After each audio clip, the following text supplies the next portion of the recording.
മാഷെ, ഒടുവിൽ പാകിസ്ഥാൻ പറയുകയാണ് അവർ നമ്മുടെ സ്വാതന്ത്ര്യ സമര പോരാളികളാണ്, വീരന്മാരാണ്, അവരെ അയച്ചത് ഞങ്ങൾ തന്നെയാണ്. ഇന്ത്യക്കെതിരെ അല്ലെങ്കിൽ ഇന്ത്യയിലെ ജനങ്ങളെ തീർക്കാൻ, കശ്മീരിനെ അശാന്തിയുടെ താഴ്വരയാക്കി മാറ്റാൻ അവരെ പറഞ്ഞു വിട്ടത് ഞങ്ങൾ തന്നെയാണ് എന്നുള്ളത്. എന്തായിരിക്കും ഇന്ത്യ നൽകാൻ പോകുന്ന മറുപടി? അല്ല, ഇന്ത്യക്ക് നേരെയുള്ള ഒരു വെല്ലുവിളിയായിട്ടാണ് ഇന്ത്യ അത് ഏറ്റെടുക്കുന്നത്. അപ്പോൾ ഇന്ത്യയുടെ ഒരു ശത്രു ഇന്ത്യനെ വെല്ലുവിളിക്കുകയാണ് ചെയ്യുന്നത്, നിങ്ങളെ ഞങ്ങൾ ശരിപ്പെടുത്തണം. ഇപ്പോൾ യുദ്ധ മുന്നണിയിൽ നിൽക്കുന്ന സമയത്ത് ഇന്ത്യയുടെ സ്ട്രാറ്റജി, ഇന്ത്യയുടെ തന്ത്രം എന്ന് പറഞ്ഞാൽ എന്താണ്? ശത്രുവിനോട് എങ്ങനെയാണ് സമീപിക്കേണ്ടത്? ശത്രുവിനെ നിഗ്രഹിക്കുക, ഇല്ലാതാക്കുക. ആ ഒരു ടാക്ടിക്സ് ആയിരിക്കും ഇന്ത്യ തുടരുന്നത് എന്നാണ് ഞാൻ കണക്കാക്കുന്നത്. അതുകൊണ്ട് ഒരു കാരണവശാലും അവരോട് ഒരു ഒത്തുതീർപ്പിനോ സഹാനുഭൂതിക്കോ പ്രസക്തിയില്ല. അടിച്ചാൽ തിരിച്ചടിക്കും, ശക്തമായി തിരിച്ചടിക്കും എന്ന നിലപാടായിരിക്കും ഇന്ത്യക്കുണ്ടാവുക. പാകിസ്ഥാൻ പറയുന്നത് എന്ന് വെച്ചാൽ കാശ്മീർ ഞങ്ങളുടേതാണ്, അത് ആരടിച്ചുകൊണ്ട് പോയി, ഇന്ത്യക്കാരടിച്ചെടുത്തിരിക്കുകയാണ് എന്നാണ് പറയുന്നത്. ആ ഒരു കാഴ്ചപ്പാട് തുടർന്നു പോരുന്നതിൻ്റെ അടിസ്ഥാനത്തിൽ മാത്രമാണ് ഈ കാശ്മീരിനകത്ത് വലിയ അക്രമങ്ങൾ നടത്തുന്ന ഭീകരവാദികളായിട്ടുള്ള ആളുകൾ മുഴുവനും പാകിസ്ഥാൻ ഞങ്ങളുടെ സ്വാതന്ത്ര്യ പോരാളികൾ എന്ന് പ്രഖ്യാപിക്കുന്നതെന്നാണ് എനിക്ക് തോന്നുന്നത്. ഇതിനുള്ള തിരിച്ചടി എന്ന് പറയുന്നത് ആയുധം ഉപയോഗിച്ചുകൊണ്ടുള്ള അക്രമത്തിലൂടെ മാത്രമേ സാധ്യമായി തീരുള്ളൂ. ഇപ്പോൾ വാട്ടർ ബോംബ്, അത് വലിയ ഒരു പ്രതിസന്ധി തന്നെയാണ് പാകിസ്ഥാൻ ഉണ്ടാക്കുന്നത്. വാട്ടർ ബോംബ് എന്ന് തന്നെ പറയണം. സിന്ധു നദീ ജല കരാറുമായി ബന്ധപ്പെട്ടുള്ള റദ്ദാക്കൽ, അതിനുശേഷം ഷിംല കരാർ റദ്ദാക്കിക്കൊണ്ടുള്ള ഒരു മണ്ടത്തരം. അതായത് ഇനി POKയിലേക്ക് നിങ്ങൾ ധൈര്യമായി കയറിക്കോ എന്ന് പാകിസ്ഥാൻ പറയാതെ പറയുന്നു. അതിനുശേഷം ഇപ്പോൾ തിരിച്ചടികൾ അങ്ങോട്ടും ഇങ്ങോട്ടും നടക്കുന്നുണ്ട്, പലതും പുറത്തു വരുന്നില്ല എന്നുള്ളതാണ്. പക്ഷേ ഇതിന്, ഈ പൽഗാമിന് ഒരു മറുപടി, അതാണ് ഇന്ത്യ മുഴുവൻ ആഗ്രഹിക്കുന്നത്.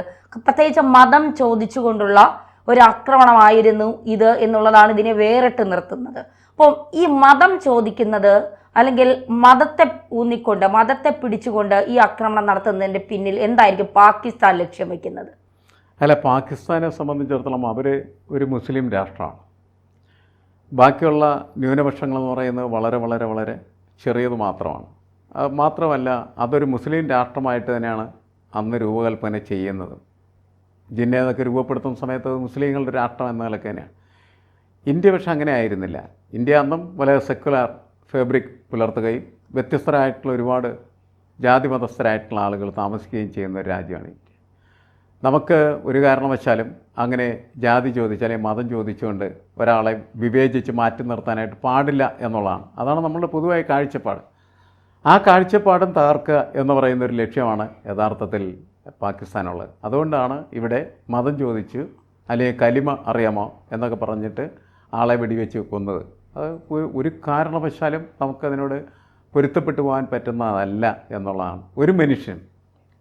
അപ്പോൾ അതിനെ അതിശക്തമായിട്ട് എതിർക്കേ പറ്റൂ. ഞാൻ നേരത്തെ സൂചിപ്പിച്ചു, യുദ്ധത്തിൽ ഒറ്റ തന്ത്രമേ ഉള്ളൂ, ശത്രുവിനെ നിഗ്രഹിക്കുക എന്നുള്ളത്, അടിച്ച് തകർക്കുക എന്നുള്ള മാത്രമുള്ളത്. അങ്ങനെ തകർത്ത് മാത്രമേ തീർക്കാൻ പറ്റൂ. അതുകൊണ്ടാണ് ഇപ്പോൾ ഇന്ത്യയിൽ പലയിടത്തു നിന്നും ഉയരുന്ന ഒരു വലിയ ആവശ്യം എന്ന് പറയുന്നത് ഈ പാക് ഒക്കപ്പൈഡ് കാശ്മീർ, POK അല്ലേ, ആ സാധനം വേണ്ട എന്നാണ് പറയുന്നത്. അതങ്ങ് അടിച്ചു പൊളിച്ച് കളയാനെന്ന് പറയുന്നത്. അങ്ങനെ പറയാൻ ആളുകൾ പ്രേരിപ്പിക്കുന്നത് എന്താണെന്ന് വെച്ചാൽ ഈ യുദ്ധഭാഷയിൽ ആളുകൾ സംസാരിക്കാൻ തുടങ്ങുന്നത്. യുദ്ധഭാഷ അതാണ്. കാരണം എന്ന് വെച്ചാൽ ശത്രു ഇതുവരെ നമുക്ക് എതിരെ ആക്രമണങ്ങൾ നടത്തിയാൽ നമ്മൾ ശത്രുവിനെ താലോലിച്ചെറിഞ്ഞിട്ട് കാര്യമുണ്ട്? ഇല്ല. അവൻ്റെ എല്ലാ വീക്ക്നെസ്സും എല്ലാ ദൗർബല്യങ്ങളും കണ്ടെത്തി മനസ്സിലാക്കി അവനെ അടിച്ച് താർത്ത് തരിപ്പണമാക്കാൻ മാത്രമേ ഉള്ളൂ. മറ്റൊരു രീതിക്ക് ഒരു പ്രസക്തിയുമില്ല ശരിക്കും പറഞ്ഞിട്ടുണ്ടെങ്കിൽ. നമ്മളിപ്പോൾ ഈ പുതിയ ലോകത്തെക്കുറിച്ചൊക്കെ സംസാരിക്കുമ്പോൾ ഒരു വേൾഡ് ഗവൺമെൻറ്റിനെ കുറിച്ചുള്ള സങ്കല്പങ്ങളൊക്കെ ബുദ്ധിജീവികളായിട്ടുള്ള ആളുകൾ അവതരിപ്പിക്കുകയും ലോകം മുഴുവൻ ഒരൊറ്റ സർക്കാരിൻ്റെ കീഴിൽ ഭരിക്കപ്പെടുകയൊക്കെ ചെയ്യുന്ന രസകരമാണെന്ന്, ഈ രസകരമാണെന്ന് പറയാമെന്നല്ലാണ്ടൊരു കാര്യമില്ല. ഈ തരത്തിൽ ആളുകൾ ഭീകരപ്രവർത്തനവുമായിട്ട് നടക്കുന്ന സമയത്ത് അങ്ങനെയുള്ള വിശാലമായ ആവശ്യങ്ങൾക്കൊന്നും പ്രസക്തിയില്ലാതായിത്തീരും.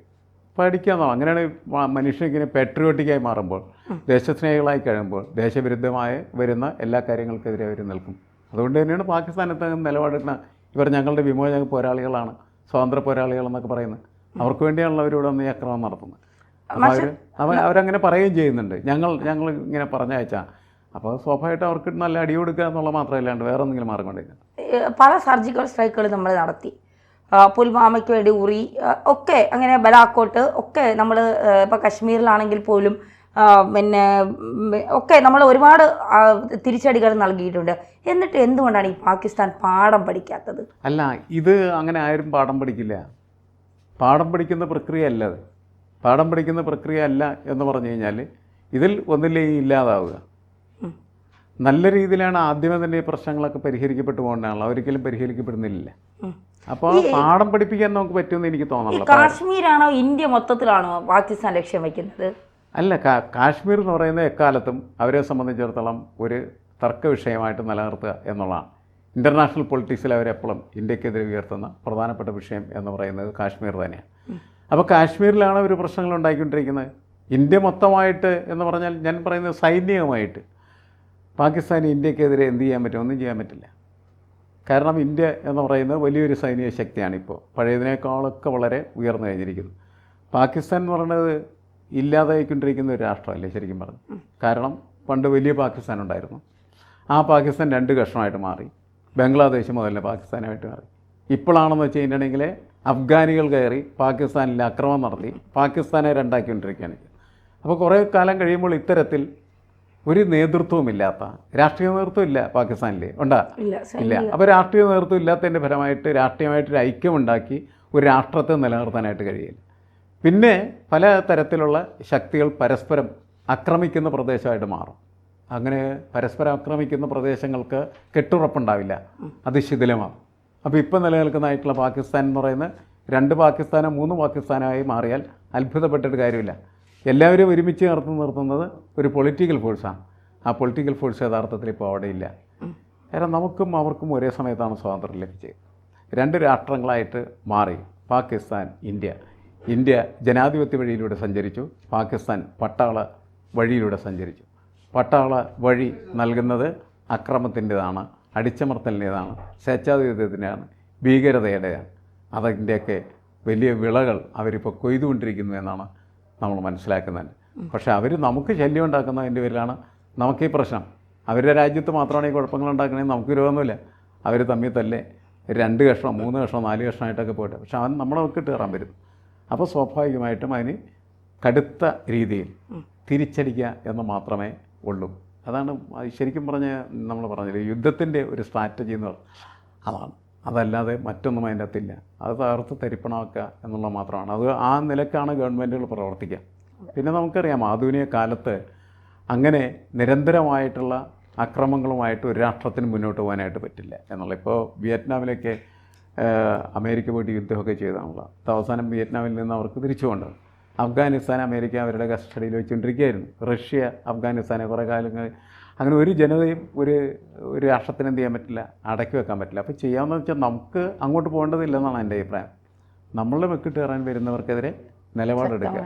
ഒരിക്കലും അവരെ അവരുടെ ആധിപത്യം, അവരുടെ മേൽ നമ്മുടെ ആധിപത്യം സ്ഥാപിക്കാൻ അങ്ങോട്ട് പോകേണ്ടതില്ല. നമ്മുടെ അതിർത്തിയിൽ നിന്നൊക്കെ അടിക്കുക, അതായിരിക്കും നല്ലത്. കൂടുതൽ വാർത്തകളും വിശേഷങ്ങളും നിങ്ങളിലേക്ക് എത്താൻ ABC മലയാളം സബ്സ്ക്രൈബ് ചെയ്യുക, ബെൽ ബട്ടണും അമർത്തുക.